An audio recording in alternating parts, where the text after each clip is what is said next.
আমার প্রশ্নের সে উত্তরে বলেছিল যে অপু বিশ্বাস হচ্ছে যে সিনেমায় শর্ট ড্রেস পরে। উনি যদি নিজেকে ডিরেক্টর বলে থাকেন তো ডিরেক্টরের প্রথম ইথিক্স হচ্ছে একটা ক্যারেক্টারকে প্লে করতে হয়, ব্যক্তিকে নয়। কারণ এইটা কখনোই আপনাকে আমি বাধা দিয়ে, আপনি আমাকে বাধা দিয়ে কন্ট্রোল করা সম্ভব নয়। আমি অপু বিশ্বাস 2007 থেকে আমার জার্নি শুরু। 2015 পর্যন্ত বড় পর্দা ছাড়া আপনারা কোনো এন্ডোর্সমেন্টে দেখেননি। আর সাম্প্রতিক সময় দেখবেন যে কিছু আর্টিস্ট যারা এসেছেন সিনেমা ওইভাবে করে উঠতে না পেরেও কিন্তু এন্ডোর্সমেন্টে আমার থেকে বেশি ইনভলভ হয়ে যাচ্ছে। তো একজন অভিনেত্রী হিসেবে পাশাপাশি এখন আমি একজন মাও বটে, আমার দায়িত্ব জায়গাটা অনেক বেশি স্ট্রং। তো সেই জায়গা থেকে আমি যখন সিনেমা করেছি খুব মনোযোগ দিয়ে সিনেমা করেছি এবং সে খুব ভালো লাগছে একটা কথা বলতে। আমার পাশে যে নায়ক আছে, এক বুক ভালোবাসা দিয়ে আমাদের দুজনের জার্নি হয়েছিল আপনাদের দর্শকদের কাছে বড় পর্দার মধ্য দিয়ে। আমি যখন সিনেমা করেছি না তখন আমাকে সাংবাদিক ভাইরাও খুঁজে পান, আমার ফোন নাম্বারও কারো কাছে ছিল না, পুরো এন্ডোর্সমেন্টে ছিলাম না। কিন্তু এখন সাম্প্রতিক সময় ম্যাক্সিমাম আর্টিস্ট একটা ছবি না করতে কিন্তু যেভাবে এন্ডোর্সমেন্ট করছে, তো সেক্ষেত্রে তো আমি খুবই ভালো বুঝেই কাজ করছি যে দীর্ঘ 8, 9, 10 বছরের মতো আমি যখন সিনেমা করেছি তখন কোনো এন্ডোর্সমেন্টে ছিলাম না।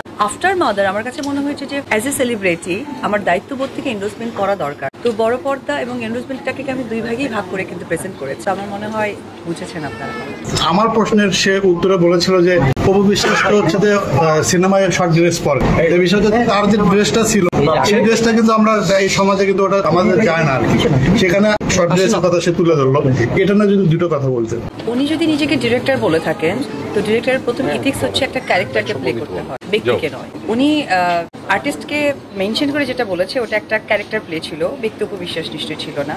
উনি যাকে কেন্দ্র করে বলেছিল ওটা একটা ব্যক্তি মানুষের প্রেজেন্টেশন ছিল, কারণ একটা অ্যাওয়ার্ড ফাংশন ছিল। তো অ্যাওয়ার্ড ফাংশনে মানুষ ব্যক্তি জায়গা থেকে গিয়ে অ্যাওয়ার্ড রিসিভ করে, আর চলচ্চিত্রে যে অভিনয় শিল্পীরা করেন তারা তাদের ক্যারেক্টার প্লে করে। সেই সময় অভিনেত্রীরা বা অভিনয় শিল্পীরা তাদের নিজের উপস্থিতিটা রাখে না। প্রথমেই বলবো যে আমি একজন নারী, আমি একজন মা, এটা আমার সর্বপ্রথম পরিচয়। তো সেফটি সিকিউরিটির ক্ষেত্রে মনে হয় যে অপর প্রান্তে যে মানুষগুলো আছে তারা আমার ভাই ব্রাদার আপনজন কেউ। আমি একটি কথাই একবার কি বলতে চাই যে আমাদের প্রত্যেকটা মানুষের মেন্টালিটি ঠিক পারিবারিক জায়গাটা নিতে হবে। অপর প্রান্তের মানুষ যে আমাকে বাজেভাবে ট্রিট করছে, বেলাসে তারও তো বাসা আছে, বাসায় যাচ্ছে, তার হয়তো বোন আছে, মা আছে, ওয়াইফ আছে বা মেয়ের সন্তান আছে। যখন তারা চিন্তা করবে যে আমার ঘরেও ঠিক এই 4টা পজিশনের মানুষ আছে, আর আমি যে মানুষকে ট্রিট করছি সেও ঠিক কারো হয়তো বা ওয়াইফ, মেয়ের সন্তান, মা। তো এটা যখন মানসিকভাবে সৃষ্টি হবে তখন আমার মাঝে সবকিছু ঠিকঠাক হয়ে যাবে। কারণ এইটা কখনোই আপনাকে আমি বাধা দিয়ে, আপনি আমাকে বাধা দিয়ে কন্ট্রোল করা সম্ভব নয়। এটা আমাদের নিজেদের জায়গা থেকে সৃষ্টি করতে হবে।